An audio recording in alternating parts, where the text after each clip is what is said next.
Bueno, Ahí aquí puse, estamos. bueno, arranquemos entonces. Ahí puse para grabar ya. Para los que no nos conocen, somos Centro Libero, somos un grupo de gente que nos identificamos con el liberalismo de centro, no somos de ningún extremo, como bien dice nuestro nombre, y la idea de juntarnos cada tanto para revisar, bueno, nada, conceptos que nos gustan relacionados con el armado de la República, la historia del armado de la República, filosofía, política, un montón de cosas. Eh, por supuesto, están invitados a unirse a primero a nuestro Twitter, y, y, a seguirnos. Bueno, ahora, por supuesto, las charlas son vía Zoom, pero cuando la situación se normalice, poder encontrarnos en persona y bueno, mientras tanto vamos vamos conociéndonos y formando estos grupos. Así que hoy le toca el turno a Javier Zulman, que es escritor y nos va a estar contando un poquito sobre la generación del 37, eh, que para los que no la conocen, que es mi caso, así que no puedo hablar demasiado. eh, es, es, muy interesante porque podríamos decir que fue el primer momento en el que se generó una grieta en la Argentina que bueno, después Javi nos va a contar un poquito más de qué se trata. Así que bueno, sin más preámbulo, señor, lo dejo que arranque usted. Bueno, muchas gracias, Flor. Y bueno, ante todo, bueno, gracias a todos por estar aquí. Gracias a Centro Liberos también por invitarme y darme la oportunidad aquí de poder charlar con ustedes. Eh, Hoy vamos a charlar un poco sobre lo que fue la generación del 37. Eh, Creo que en épocas de crisis moral y política es importante revisitar nuestros orígenes como nación. Eh, ¿Cuál fue el origen de la Argentina moderna? ¿No? Podemos decir que la Argentina moderna surgió en 1853, cuando nos dimos la Constitución. Pero la Constitución fue una gesta, no fue algo que se dio fácil ni de manera inmediata. Fue algo que llevó muchos años de producción intelectual y de luchas. La Constitución Argentina de 1853 se la debemos en gran medida a lo que se ha llamado la generación del 37. Quizás los nombres más conocidos de esta generación puedan ser Alberdi, Sarmiento, Mitre, eh, pero hay otros que quizás han quedado un poco más olvidados. Eh, Algunos de ellos pueden ser, por ejemplo, Vicente Fidel López, con María Gutiérrez. Y hay otros dos que me gustaría nombrar, que uno es Echeverría y otro es Marcos Sastre. ¿Por qué esto? ¿No? Bueno, ahora en un momento vamos a llegar a la razón de por qué estas dos personas en particular. Pero podría alguien preguntar, ¿por qué generación del 37? ¿A qué se debe el nombre? ¿No? Y esto se vincula mucho con estas dos personas, porque en 1837 se dio un hito que, que fue algo que permitió la unión de muchos de ellos, que se conocieran, que entraran en contacto, que empezaran a debatir, a intercambiar ideas y que pudieran empezar a conformar su proyecto nación en común. Y esto comenzó de una manera muy simple, que fue a través de un club de debate, podríamos llamarlo, en el fondo de una librería. Jóvenes, veinteañeros, que se empezaron a encontrar y a debatir, así como hacemos nosotros. Quizás ya no tenemos 20 años, pero la intención está, digamos. Y esa cuestión de sentarse a debatir es en lo que en última instancia, años más tarde, terminó generando una transformación profunda de un país entero, un país que pasó eh, de ser uno de los lugares más recónditos, bueno, tiempo antes, ¿no? Del Imperio Español, más despoblados, más pobres, a representar un 50% del PBI de toda Latinoamérica. Y a ser, en la década del 20, en términos de PBI per cápita, el sexto país más rico del mundo. Y toda esta transformación, podríamos decir en algún punto que surgió en ese fondo de una librería donde se juntaban estos jóvenes a charlar y debatir. Esa librería, que se llamó Librería Argentina, o Librería de Marco Sastre, y ahí empezamos a vincularlo con estas personas que les nombraba, se fundó en 1837.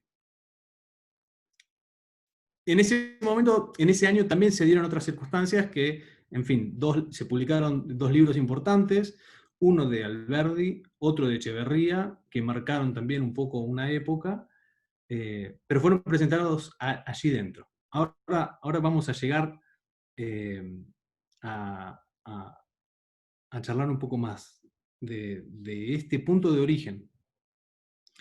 Eh, Marco Sastre era un emigrado uruguayo. Eh, Tenemos unos vínculos muy profundos con el Uruguay a lo largo de toda nuestra historia, y que para esta generación en particular también ha sido muy cercano debido a, bueno, las persecuciones que se fueron dando ya en esa época y después también, eh, habiendo, bueno, una gran cantidad de emigrados argentinos con quienes hubo mucho contacto, que bueno, ya llegaremos un poco más a eso. Pero Marco Sastre hizo al revés, vino de Uruguay para aquí y fundó una librería. Esa librería que tuvo un impacto cultural fuerte en el Buenos Aires de aquella época, traía dos cosas, principalmente. Eh, Libros, o digamos tres, libros clásicos, eh, libros, digamos, de ciencias, de industria, de economía, libros muy variados, y libros, digamos, como en tercer lugar, del último grito intelectual que salía de Europa. Traía cuestiones modernas de último momento, que para la Argentina, estando tan alejados, en algunos casos era muy difícil de conseguir. Esto generó un vínculo con el extranjero, allende las fronteras con Europa, que fue de gran impacto, ¿no? Podemos ver también cuestiones de impacto con Europa a través de los viajes de tres personas muy diversas, como fueron Rivadavia en su primer momento, eh, Echeverría, luego más tarde, que ya vamos a llegar a él, y Sarmiento. Digamos, en esta época, sus viajes por Europa lograron que trajeran nuevas ideas. Estas ideas que empezaron a fluir entre ellos, que fueron puntos disparadores de sus debates, Alberdi decía, bueno, necesitamos igualmente reprocesarlas y tratar de proponer una filosofía argentina, si así fuera posible, ¿no? Pero era un punto de ebullición. Ahora, ese punto de ebullición se dio en paralelo con algo que había sido generado por alguien que nombré recién, por Rivadavia, algunos años antes, que fue la creación de la Universidad de Buenos Aires. Estoy tratando de empezar a conectar algunos distintos puntos y ahora vamos a seguir avanzando. ¿Por qué? nombro la Universidad de Buenos Aires? Bueno, por esta cuestión de los vínculos intelectuales, que por diversos motivos no duró mucho, porque cuando Rosas asume con plena capacidad de poderes, una de las cuestiones que hizo, bueno, fue haciendo varias, pero empezó a remover profesores, luego impuso una obligación de tener que rendirle pleitesía, tanto de profesores al principio como de alumnos luego después, hasta el punto que, por ejemplo, Alberdi se negó a hacerlo y como no lo hizo, le negaron la entrega de su título. Nunca le dieron el título de abogado a Alberdi porque se negó a hacer un rito de pleitesía a Rosas. O sea que no puede mostrar el título Alberdi. Claro, exactamente. Exactamente. Porque a veces uno escucha. Sí, perdón. Sí, buenas tardes, Javier. Una ¿Cómo estás? pregunta que calculo que vas a entrar en eso. De la generación del 27, entiendo que eran unitarios, ¿puede ser? Bueno, ahora vamos a llegar a eso. Ah, perdón. Porque igual, muchas gracias por la pregunta. La generación del 37, ellos proponían trascender. Su intención era trascender las diferencias que habían eh, generado el desgarramiento social durante años. Eh, no se suele ver mucho en las escuelas, lo cual es una falencia, pero hubo una guerra civil, podríamos decirlo, durante muchos años hasta que Rosas se impuso de manera férrea y persiguiendo a la gente a través de la mazorca y demás. Pero lo interesante, volviendo a tu pregunta, es que de algún punto, digamos, en alguna perspectiva, ellos sí tenían mucha relación con los unitarios.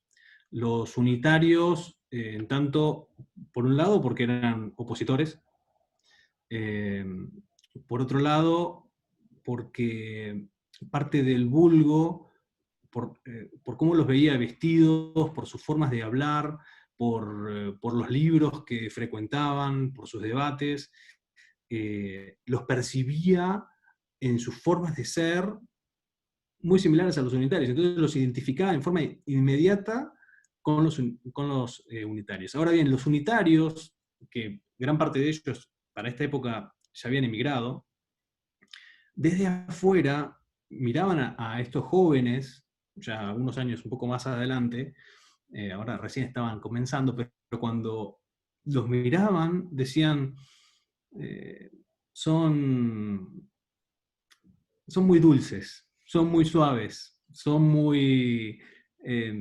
les faltan convicciones. ¿Por qué? Porque desde lejos decían, no, la única forma de poder luchar contra el tirano es con la rebelión abierta. Pero bueno, asimismo ellos también estaban lejos, no estaban presentes aquí, por algún motivo habían tenido que emigrar. Eh, hubo muchos debates y muy airados entre tanto los emigrados como con la generación del 37, que luego también debió emigrar. Pero ahora en un ratito vamos a llegar a eso. Y volviendo a la cuestión de Alberdi, claro, hay gente que dice, bueno, Alberdi es un abogado no recibido, y aún así, miren lo que ha hecho. Bueno, eh, a Alberdi le negaron la entrega del título. Eh, Perdón, me llama la atención enterarme este dato porque creo que justamente el Día del Abogado es en honor a la muerte de Alberdi, ¿o no? exactamente. Sí, sí, sí. Él era abogado.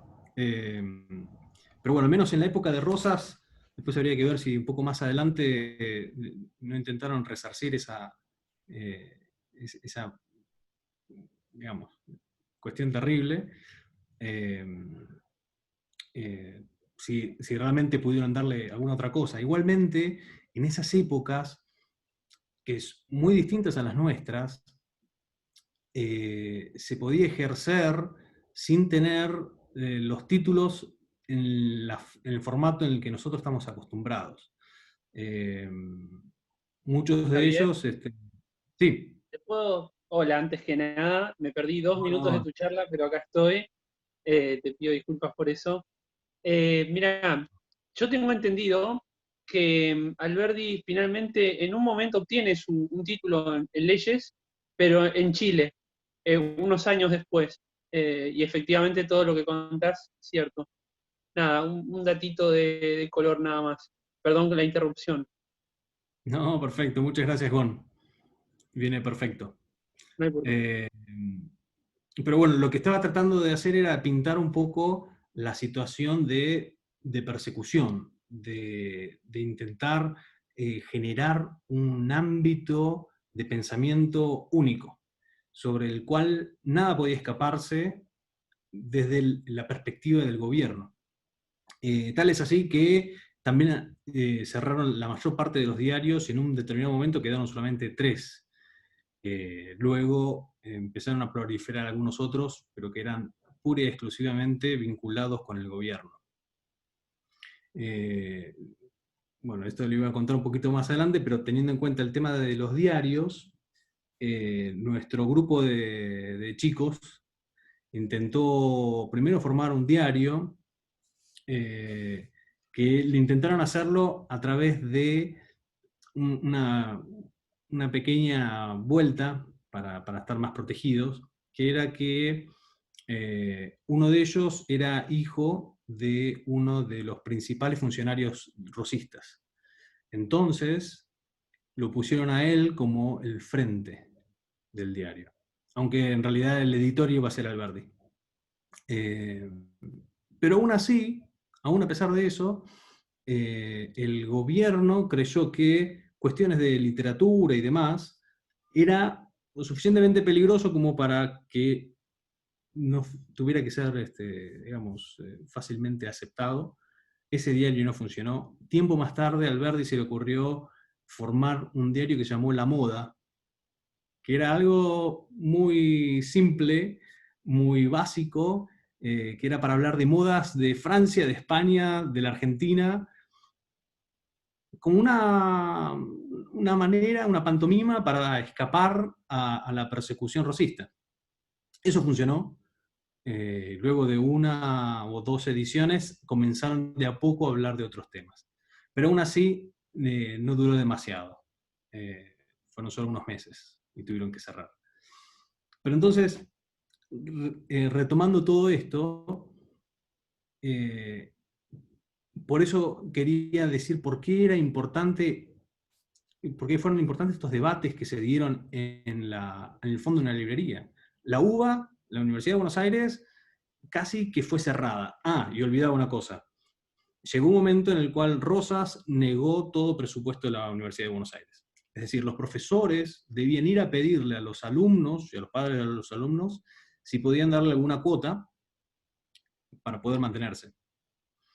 Que esta es, digamos, hoy por hoy se escuchan muchos comentarios a favor de Rosas o cómo Rosas se vinculaba con la universidad y demás, pero desde la perspectiva de hoy creo que, bueno, cuando uno vuelve a la historia se puede dar por tierra mucho del discurso que se propone a veces alegremente. Entonces, Rosas casi destruye la universidad. Hubo muchas cátedras que estuvieron cerradas, y de las más variadas, incluyendo ciencias, física experimental, estuvieron cerradas por décadas. En fin. Entonces, en esta librería de Marco Sastre, empezó a suceder que empezaron a darse estos debates. Y poco a poco, lo que Marco Sastre finalmente propuso fue organizarlo como una actividad en paralelo. Que fue allí donde se empezaron a realmente vincular distintas personalidades. Una de ellas fue Echeverría. Echeverría para ese momento era una personalidad ilustre, era famoso. Echeverría fue el primer escritor argentino, podríamos decirlo así. Y en ese momento también era famoso porque hasta incluso tenía canciones, poesías, pero bueno, era común también cantarlas. Fue Echeverría entonces el que a lo largo del tiempo logró aunar estas voluntades y con su personalidad atraer aún más. Entonces, a Echeverría se lo llama romántico, por su forma de escribir, a gran parte de esta generación también, que eran jóvenes soñadores, ¿no? Y me gustaría leer una respuesta que hizo Echeverría a un crítico que tiempo más tarde se reveló que en realidad era un espía de Rosas que estaba dentro del salón literario, que era de Ángelis.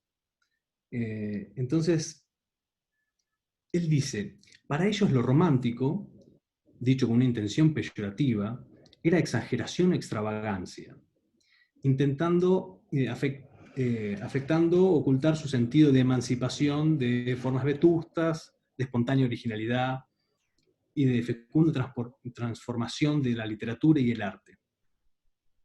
Entonces allí expresó Echeverría que los jóvenes que sabían todo esto se reían a su vez de la ignorancia de los burlones reaccionarios y de los que aplaudían sus irónicas pulias. Lo que quería decir es, fue una cuestión de, en algún punto, de formas, porque hoy uno piensa en el romanticismo y bueno, piensa en algo idílico que no está vinculado con la realidad, algo que no es pragmático, y fue en realidad todo lo contrario. Ellos querían enfocarse en cuestiones prácticas y en tratar de encontrar soluciones a los problemas prácticos. Fue así que se organizaron como en distintas comisiones de análisis y de propuesta para políticas públicas. Casi como si fuera un think tank, ¿no? En la actualidad. Así que para aquella época fue realmente algo transformador. No fue aceptado fácilmente por Rosas. Rosas llamó personalmente al padre de uno de ellos, a Vicente López, que era camarista, digamos, era juez dentro de la Cámara de Buenos Aires, y le dijo, mire, primero, usted es un hombre bueno y débil, le dice Rosas, y ese no es un lugar para usted. Siguió yendo, lo volvió a llamar, y fue, bueno, mucho más drástico, le dijo que saliera y que le dijera a todos que dejaran de hacer eso. Algo tan simple como debatir, jóvenes debatiendo. Bueno, finalmente fue la policía y de manera mucho más fuerte, amedrentándolos, finalmente los cerraron. Este salón literario, que fue algo tan transformador, duró tan solo un año. Fue algo muy corto en vida, pero fue algo que generó efectos muy duraderos. Porque toda esta generación logró conocerse en gran medida gracias a esto. Algunos, por ejemplo, Sarmiento envió algún escrito suyo que fue terriblemente criticado por Alberdi dentro del salón literario, y bueno, hay muchas historias, ¿no? Pero cómo elementos a veces simples pueden tener efectos transformadores. Y creo que eso es fundamental en las épocas difíciles que puede vivir la patria. Simplemente sentarse a debatir pensando en cuestiones prácticas, intentando leer y expandir los horizontes más cercanos y pedestres que solemos tener, intentando obviamente procesarlo y transformarlo en algo propio. Creo que es uno de los puntapiés iniciales para la transformación, sea cual sea, pero que debe surgir de un profundo análisis intelectual primero, y luego de transformación moral. En fin, al final fui divagando un poco, fui pasando de un tema a otro. No sé si tienen algunas preguntas que quieran hacer. Esto en realidad es también planteado como si fuera un puntapié inicial para hacer un debate. Quiero preguntarte En fin. algo, Javi. ¿Vos Sí, qué pensás que es lo que más puede haber quedado, digamos, en el momento en el que se terminó de armar la Argentina como Estado-Nación, digamos, de esta generación? ¿Qué puede haber traspasado a ese momento fundacional? bueno, gran pregunta. Creo que el impacto fue muy fuerte, en muchos aspectos. Cuando uno va leyendo las cosas que decía Echeverría, puede verse un vínculo entre sus propuestas y luego las reelaboradas por Alberdi, que a su vez dieron vida a la Constitución en gran medida, y a su vez también incluso discursos de Sarmiento, cómo se enfocan en la educación popular, cómo se enfocan en la búsqueda de, bueno, de transformar las costumbres, de cómo se enfocan en la búsqueda de la libertad de asociación. Ha sido algo transformador en todo aspecto. No sé si estoy... Sí, Javier, Sí, por favor. yo te quiero hacer una pregunta. Cuando vos hablas de las reuniones literarias, ¿aproximadamente qué año sería? Por lo que intuyo, ¿sería en el primer gobierno de Rosas, puede ser? Sí, esto es luego de que Rosas asume en la totalidad del poder público, que lo hace en el 35. Esto ya se da en el 37, así que bueno, todavía quedan varios años de resistencia por este grupo de héroes, si lo queremos llamar así, que llevaron muchos años. Es interesante que, por ejemplo, Echeverría, que se convirtió en el líder de este grupo, que inclusive después fueron forzados a tener que realizar todo tipo de actividades, incluso de debate, porque ellos lo planteaban hacer la transformación moral y hacer la transformación social y política a través de medios pacíficos. Hubo un pequeño grupo que se separó, que intentó hacer una revolución por las armas y terminó muy mal. Fueron 5 personas, el grupo de los 5. Que era en realidad recuperar lo que se llamaba la Revolución de Mayo, que fue la revolución emancipadora. A Rosa lo llaman contrarrevolucionario. Fueron épocas complejas. Pero sí. Perdóname, ¿tiene que ver con eso los libres del sur, de los unitarios, eso? Esa revuelta que vos comentás. Bueno, no te sabría decir en particular. A ver. Estaba Juan José Castelli. No, en esta en particular lo intentaron hacer ellos por su propia cuenta. O sea, es más intelectual que bélica, digamos, que militar. Exactamente. Por eso es también que los unitarios los criticaban, en algún punto. Porque decían, Ok. bueno, ustedes se quedan solamente en el discurso, se quedan solamente en el análisis, se quedan solamente en las ideas. Pero lo que proponían ellos era que la transformación tenía que ser primero intelectual, tenía que ser primero de las ideas, primero en la moral. Y que con eso iban a poder lograr hacer un cambio que cuando fuera hecho iba a ser duradero.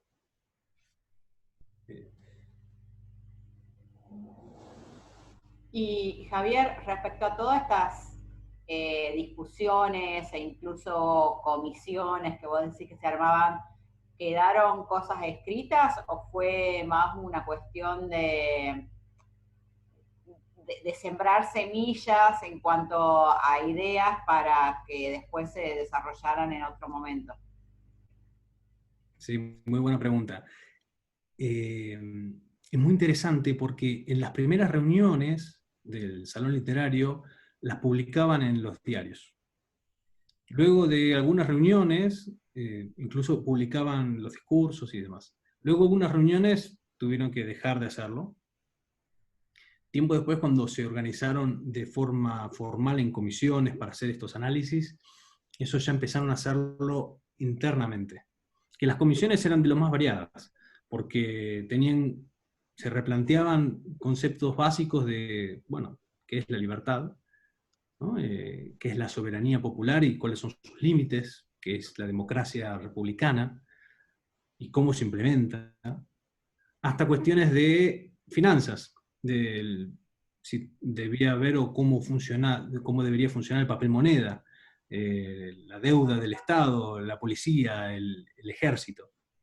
La verdad es que fue algo muy diverso, muy variado, y gran parte de eso empezaron a consolidarlo. Echeverría lo consolidó en un texto que pasó a la historia, que hoy se conoce como el dogma socialista, que no tiene nada que ver con el socialismo, porque en esa época, digamos, hoy les damos un determinado valor a las palabras que no es el mismo que existía en aquella época. En fin, se referían lo socialista era en realidad vinculado a lo social. Pero, digamos, fueron volcándolo en distintos textos, como, bueno, y a la par de ello, bueno, también lo tuvimos Alberdi, que bueno, había hecho primero un estudio preliminar al derecho, y luego publicó finalmente Las Bases. Las Bases es un texto, bases y puntos de partida para la Organización Nacional, es un texto que él no podía publicar en Buenos Aires, porque por sí mismo era lo suficientemente peligroso como para poder ser perseguido por Rosas.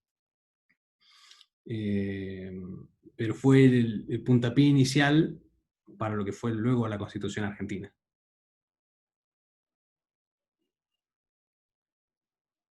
En Javier, fin, las bases quedaron de muchas cosas, Alberdi, pero no todo. Javier, las bases, ¿son un compendio de diferentes constituciones? Eh, no un compendio, pero Alberdi lo que sí hace en un sector de las bases es comparar distintas constituciones Claro, y decir por qué él ve falencias en algunas de ellas, por ejemplo, latinoamericanas, de Perú y demás. Perú. Exactamente. Y por qué ve cuestiones positivas de otras, como, bueno, la Constitución de Estados Unidos. Americano. En algunos momentos, él en las bases también da algunas loas más hacia los franceses. En algún punto uno puede pensar, digamos, qué elementos eran necesarios de ser dichos para poder llevar a cabo desde un punto de vista político, ¿no? Y superar divergencias. Pero más allá de eso, es interesante notar que los autores que fueron leyendo a lo largo de toda la generación del 37 fueron muy variados, incluyendo, entre otros, por ejemplo, en este caso, a Rousseau. Porque desde la perspectiva actual tenemos, bueno, existen algunas visiones en las que toman solo unos aspectos de Rousseau, cuando en realidad lo que a ellos les interesaba era el contrato social. A ellos les interesaba digamos, esta nueva perspectiva en la cual, bueno, un gobernante debe rendir cuentas frente al ciudadano. Así que, en fin, fue algo que ellos se sirvieron de manera ecléctica de muchos pensadores. No podríamos decir que fueron influenciados por tal o cual, a pesar de que algunos hayan tenido gran impacto, como Locke y demás, ¿no? Y tengo una pregunta, Javi. Vos comentabas digamos, esta pica que se había, bueno, cómo los perseguía Rosas. Ahí comentaste que una de las maneras de perseguirlos era, bueno, a través de la universidad pública, a través de la Universidad de Buenos Aires. ¿Hubieron otras maneras un poco, digamos, más violentas de perseguirlos? Sí, gracias, Flor. Sí. Bueno, se formó la Mazorca. Uh-huh. Y tuvieron formas de persecución que fueron terriblemente sangrientas. Es una época que a nosotros nos parece muy alejada en muchos aspectos, porque de repente podían aparecer, bueno, podían fusilar a personas, cortarles la cabeza, ponerla dentro de una pica y dejarla puesta en la Plaza Mayor. Es cierto también que, digamos, no fueron los únicos, fueron años muy sangrientos. Pero bueno, en última instancia uno puede decir, el hecho de que otro haga algo no le da a uno, quien sea, la capacidad de hacerlo también, ¿no? Todos aquellos que hayan cometido esa clase de crímenes, obviamente, deben recibir el peor de nuestros pensamientos. Pero sí, hubo una persecución terrible y en todos los ámbitos. Por eso estaba desde una perspectiva violenta y activa, y después cuestiones más sutiles en algún punto, dentro del ámbito del pensamiento, dentro de la universidad, persecución a los diarios. Por eso una de las principales cuestiones que se plantea la generación del 37 es, en este texto que se llama, bueno, el dogma socialista, es dar libertad de prensa. Dice, es el primer elemento que tenemos que pensar, la libertad de prensa. Una vez que tenemos la libertad de prensa, podemos entonces sentarnos a ver, bueno, ¿cómo se limita esta cuestión de la soberanía popular? ¿Cómo limitamos que la turba, que el vulgo pueda imponernos medidas que son totalmente ajenas a la razón? Entonces ellos tratan de buscar una forma de... Son épocas en las que, digamos, todavía no estaba constituida la Argentina como tal cual como hoy la conocemos, ¿no? Estaban pensando en lo que más tarde se plasmó en la Constitución argentina. Entonces, la democracia republicana, con la separación de poderes, frenos y contrapesos al poder, era algo que todavía estaban elaborando internamente. Y entonces decían, no podemos permitir que que la mera pasión de gente sin formación, gente que no tuviera incluso, en fin, hasta tal vez hasta un trabajo, ¿no? Porque decían, el que no tiene un trabajo y vive de las expensas de otro, es muy fácil comprarlo con oro o con amenazas. Entonces, ¿cómo se puede lidiar con eso? Cosas que podemos estar escuchando hoy por hoy en nuestra sociedad actual. ¿Cómo lidiar con eso? Entonces, si bien hoy tal vez no se podría lidiar de la misma manera, en algunos de esos debates ellos decían, bueno, tal vez habría que evitar que tuvieran un voto hoy, pero sí obligarle al Estado a formarlos, a darles educación, a permitir que haya un igualamiento entre las clases sociales, entre las personas más diversas. Entonces, ellos tenían este juego de cintura de decir, bueno, ¿cómo logramos consensuar los objetivos más diversos de la sociedad que existían y que se estaban desangrando en guerras intestinas, y cómo logramos que asimismo podamos construir una sociedad pacífica, ¿no? Que en gran medida esto decantó luego en la perspectiva de Alberdi, que él dijo, bueno, propongamos primero realizar una república posible, en fin, con lo que tenemos, y con miras a construir la república verdadera. No simplemente quedarnos con eso. Pero veámoslo, planteémoslo de una forma práctica, de una forma que pueda ser llevada a cabo. En fin, ¿no? Es difícil construir algo con el barro mundano en el que vivimos, sea hoy o en otras épocas. Siempre lo es. El tema es cómo poder proyectar más allá, cómo poder pensar en una forma de transformación. Así que, bueno, creo que esa fue en gran medida... Tengo una pregunta, pero Gon, me parece que vos también querías preguntar algo. Sí, tengo una pregunta. Te digo yo mi pregunta y después Gon vas vos con la tuya y vos, Dale. Javi, responde la que consideres más relacionada. Sí. Mi pregunta, vos estabas hablando de que ellos pensaban en una Argentina posible, o por lo menos Alberdi pensaban en una Argentina posible. ¿Qué relación tenían ellos, siendo que se reunían en la ciudad de Buenos Aires? ¿Qué relación tenían ellos con el resto del país? O con los caudillos, o qué mirada tenían ellos de lo que era el resto del país, lo que el resto del país podía darle? Así como Sarmiento tenía una mirada integral de la Argentina, ¿tenían ellos una mirada integral de la Argentina? Bueno, es muy interesante. Había, se puede resumir en que habían conflictos y armonías entre ellos. Porque más allá de tener un cauce común, tenían también sus divergencias, ¿no? Así que, en fin, algunos eran... el objetivo fundamental era poder trascender todas las diferencias y poder tener una unidad nacional. No sé si eso contesta un poco la pregunta, es medio... habría que ir después, entrar uno por uno, pero digamos, el objetivo imagino que no todos tendrían el mismo pensamiento, ¿no? Por supuesto. Totalmente, totalmente. Pero la idea era ese, poder trascender. Hasta el punto que, bueno, los que se reunían aquí primero en Buenos Aires, muchos de ellos eran del interior.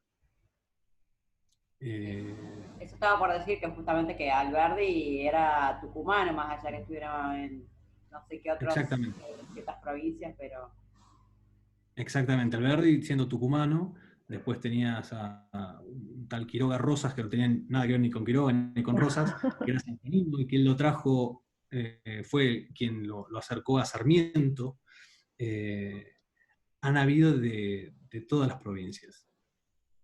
Y más allá, porque inclusive se han luego ido vinculando al momento de tener que emigrar y demás, se vincularon con todos aquellos que vivían en Uruguay y Chile principalmente, muchos de ellos emigrados, y otros tantos que luego, por el mero hecho de estar en otros países, empezaron a vincularse con los locales, empezaron a tratar de transfundir sus ideas al resto de los países.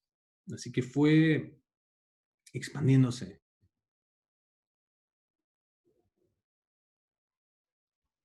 Bueno, aprovecho yo para hacerte mi pregunta. Por favor. Dale. Mi pregunta, Javi, tiene que ver con lo siguiente. Primero, me llamó mucho la atención esto que comentaste de lo que los politólogos llaman el problema de las mayorías apasionadas, que es la razón por la que fracasa la clásica democracia griega, que duró muy poco tiempo en realidad, a pesar de su importancia para toda la sociedad occidental, y que es un problema real de las sociedades, ¿no? ¿Hasta qué punto una mayoría enardecida, curiosa o simplemente excitada tiene la capacidad, la frialdad justamente, porque ahí está la cuestión, para poder decidir sobre cuestiones trascendentales dentro de una sociedad?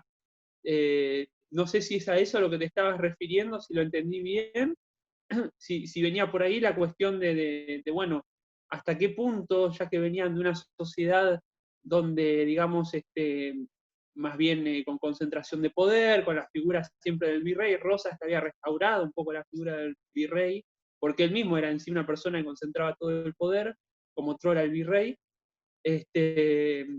Y bueno, nada, te quería preguntar si el tema que vos comentabas venía por ese lado, un poco, el problema de las mayorías apasionadas. Y también, bueno, un breve comentario, excelente lo que explicaste de en qué ámbitos Rosas intentaba llevar adelante su política de coerción o de intento de aplacamiento, porque era una cosa total, como vos comentaste, y hasta había un sistema de propaganda. Había gente que cuando pasaban funcionarios oficiales iba corriendo al techo y colgaba un símbolo rojo arriba, ¿no? Y a veces pasaba gente que no era nada que ver, no era una comitiva, pero ya tenía el reflejo mucha gente de subir y colgar el símbolo rojo. Fíjate lo que era el sistema de propaganda, ¿no? Qué fuerte. Tenías que tener el símbolo identitario con rosas y con el régimen para no sufrir consecuencias. Y eso es un sistema de propaganda, casi como después lo veríamos en los fascismos, regímenes muy posteriores. Nada, quería preguntarte qué te representa también eso, ¿no? La presencia de mecanismos de propaganda que son un poco inéditos en esa época, y que sin embargo estaban, ¿no? Y eran muy potentes. Bueno, eso nomás. Perfecto, perfecto. Me encanta la pregunta. Agarro un vaso de agua y te contesto.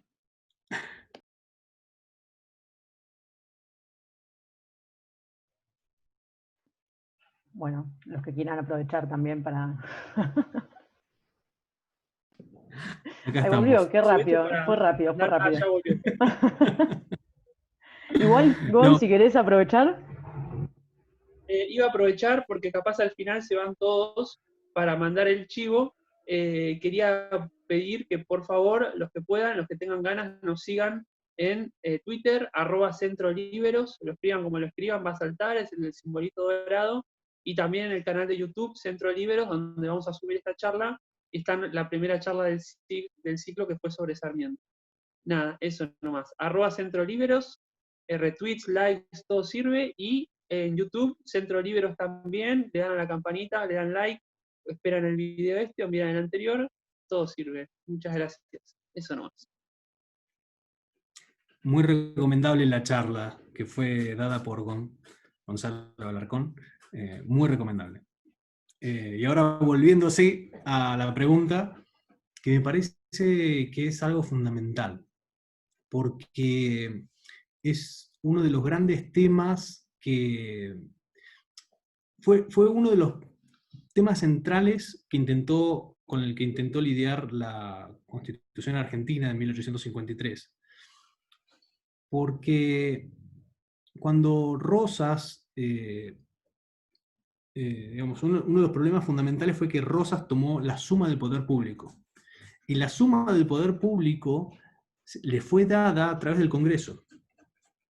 Es decir, primero fue electo, después un Congreso adicto votó relegar todo su poder y dárselo a Rosas. Rosas se convirtió, aún habiendo sido electo en forma supuestamente democrática, terminó convirtiéndose en un tirano.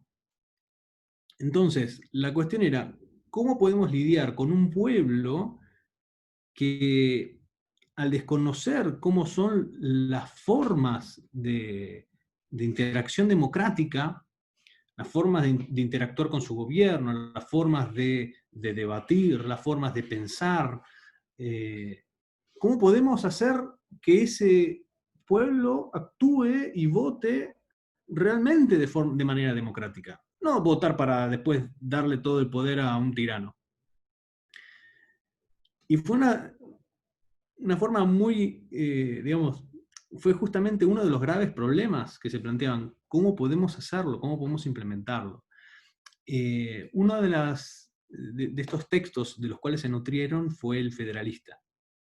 El Federalista fue uno de los debates que se dieron en Estados Unidos durante y luego de la Constitución, y los tres principales que escribieron estos textos fueron Hamilton, Madison y Jay.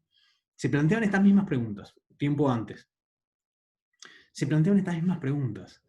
Y fue así como decían, bueno, digamos, nosotros necesitamos encontrar la forma, de algún modo, de poder evitar lo que son lo que es la tiranía de las mayorías.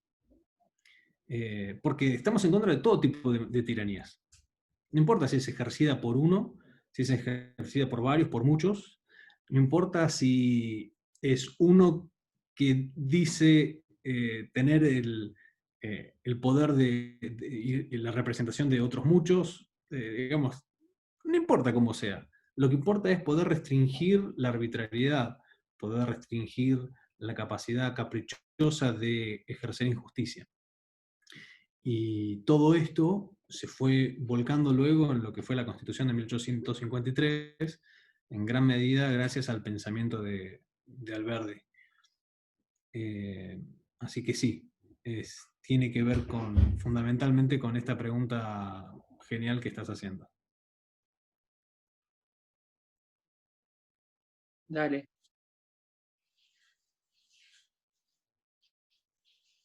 Hoy no se escucha. Gon, estás Gracias. muteado, ahí está. Ahí está. Me automuteé. Gracias, Javi. Quedó clarísimo. No, por favor.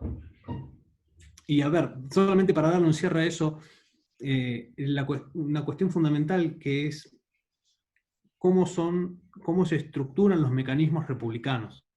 Los mecanismos republicanos de separación de poderes y de controles, de frenos y contrapesos al poder. Que es por eso que necesitamos tener un Congreso que sea independiente, un sistema judicial que sea independiente, que necesitamos tener instituciones de las más variadas, como ser el Banco Central, que también tiene que ser independiente. Porque cuando se empiezan a vulnerar esas independencias, es que un poder, el central, el ejecutivo, está avanzando por sobre los demás. Y cuando avanza por sobre los demás, a pesar de que en el instante no percibamos cuál es el efecto sobre nosotros, tarde o temprano ese efecto está. Y ese efecto tiene que ver fundamentalmente con la pérdida de libertad, porque le estamos dando la potestad de actuar de forma arbitraria sobre nosotros. Y después, en segunda instancia, desde una perspectiva utilitaria, también nos impacta sobre el bolsillo. Digamos, para todo hay una respuesta ideológica, de ideales, y también una utilitaria. Que creo que es, bueno, por esto que planteaba Gon, que es fundamental, cómo se limita la arbitrariedad, en términos generales. Es complejo, y en gran medida creo que el planteo que hacía la generación del 37 en cuanto a esta transformación moral es fundamental para entender como pueblo cómo vincularnos con nuestro gobierno, cómo controlarlo, cómo debemos nosotros ser democráticos, qué significa ser democráticos. Hoy se usa mucho de la palabra casi para cualquier sentido. Desde la democratización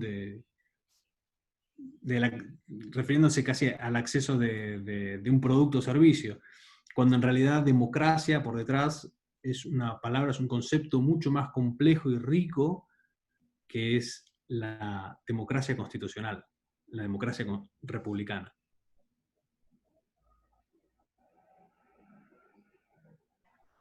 Bueno, no sé si alguien quiere hacer alguna pregunta, algún comentario. Sí. Sí. Javier, me queda una duda histórica que quizás vos puedas evacuármela. Yo estoy de acuerdo contigo con el tema de la tiranía de Rosas, etcétera, pero ¿por qué San Martín lo apoya en sus últimos tiempos al punto de darle el sable corvo como legado, siendo San Martín el libertador de América, ¿no? ¿Cuál es tu visión sobre eso?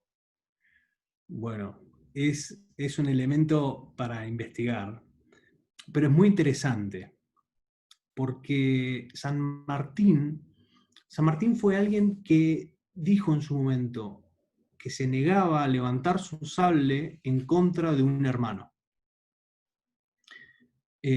Hasta tal punto que se dio, por ejemplo, cuando él volvía a Buenos Aires después de su gesta, no desembarcó en Buenos Aires porque, entre otras cuestiones, porque se presuponía que si él bajaba del barco podía entrar en guerra frente al resto, que muchos de ellos con intereses pedestres, simples, lo veían como un posible enemigo político.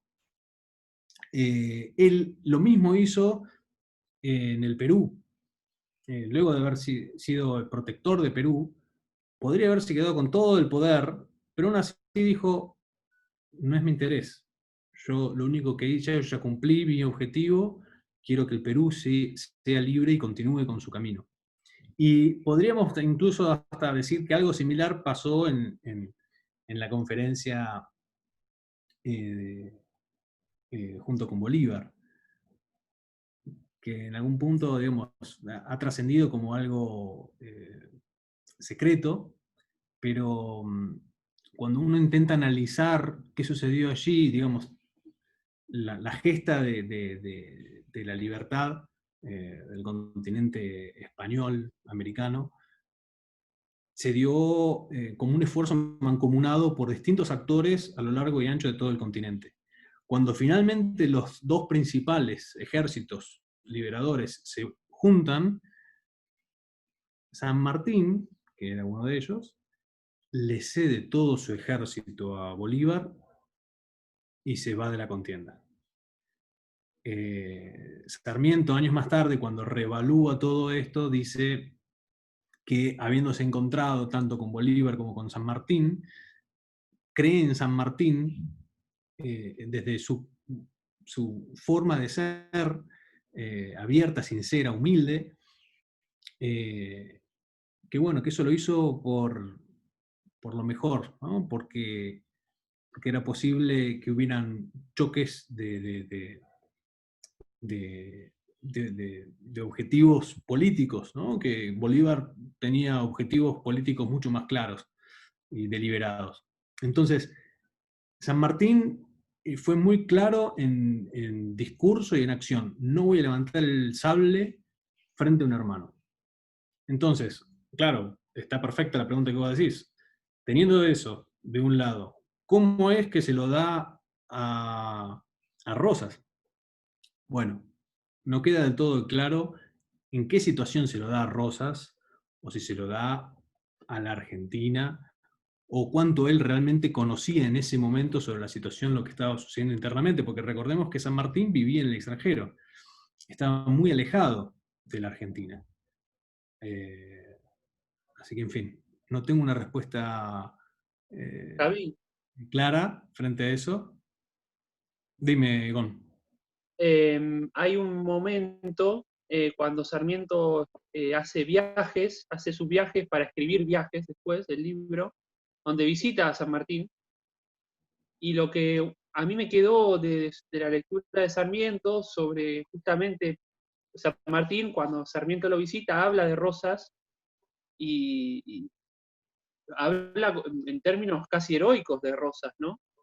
Y Sarmiento dice, bueno, este gran héroe, este San Martín, qué sé yo, como que Sarmiento dice, bueno, que él no le dijo nada, no le discutió porque entiende que es un hombre grande, como que Sarmiento le atribuye una cuestión, si querés, de lejanía, de estar lejos geográficamente, como vos sugerís, de no estar totalmente en tema de lo que aquí sucedía, y por otro lado, nada, una cuestión de ya ser un hombre grande, de tener no tener quizás la misma lucidez política o que supo tener en otra época. Sarmiento lo entiende un poco de esa manera y bueno, decide en ese encuentro que tiene con San Martín, en su casita en Francia, dice él no intervenir y Sarmiento queda fascinado con su visita porque él nunca lo había conocido y dice, cuando se puso de pie y su sombra se reflejó contra el fuego, y qué sé yo, vi en sus ojos el brillo de ese gran héroe libertador, y qué sé yo,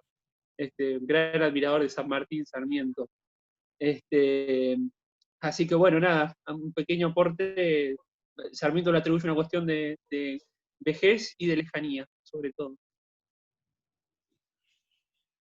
Totalmente, muchas gracias. ¿Y qué parte de esa, digamos, no puede haber sido también algo como propaganda, es decir, adueñarse un poco Rosas de la imagen de San Martín, diciendo que San Martín me apoyó a mí, o sea, tuvo mi endorso, digamos, o sea, tuve su endorso, como soy su continuador?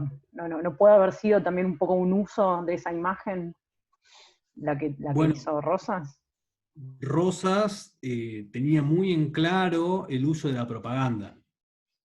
Eso es clarísimo.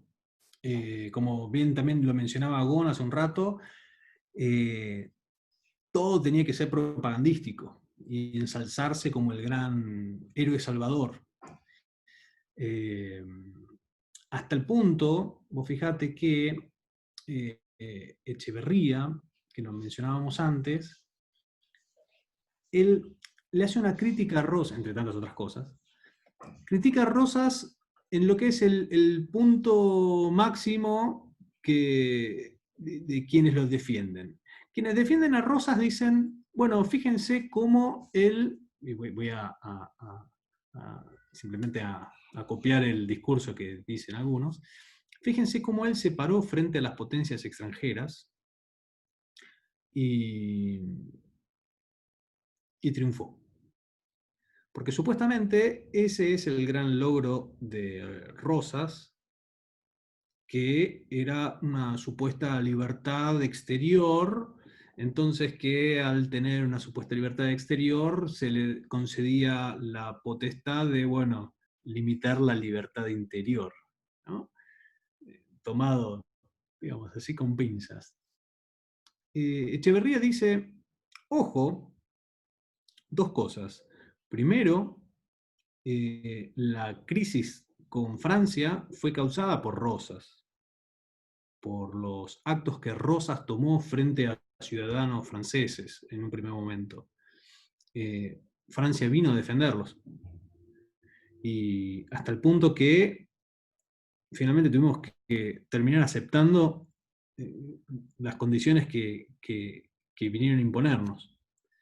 Entonces, hay algunos elementos y San Martín, en fin, a lo mejor estaba tomando en cierta medida, bueno, esta cuestión de cómo se paraba frente a las potencias extranjeras, pero veamos cómo el manejo de la propaganda puede terminar convirtiendo una situación en una completa farsa. No estoy diciendo yo que esto sea así, no tengo ahora los fundamentos para afirmarlo de esa forma, pero sí lo dice Echeverría.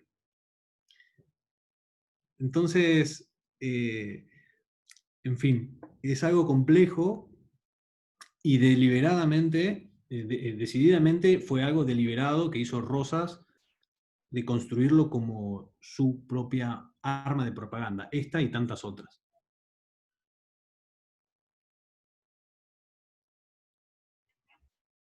Bueno, amigos, si alguien quiere hacer algún último comentario o consulta o pregunta pava, les agradecemos hasta la pregunta pava porque me considero una de ellas.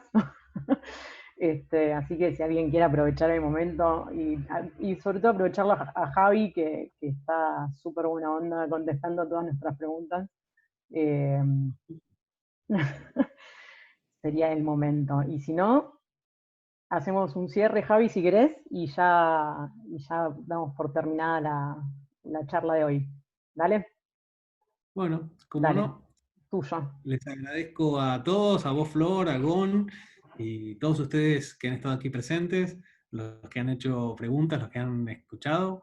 Y bueno, espero que haya sido interesante. Espero haber La al verdad que sí. menos nada, generado un poco más de interés en una generación, una época que yo creo que fue fundamental para la creación de la Argentina moderna y que es muy necesario que podamos revisitarlo, ver los textos que escribieron, conocer un poco sus historias y entender las gestas, las dificultades por las que transitaron, y bueno, y con eso poder valernos y proyectar hacia futuro.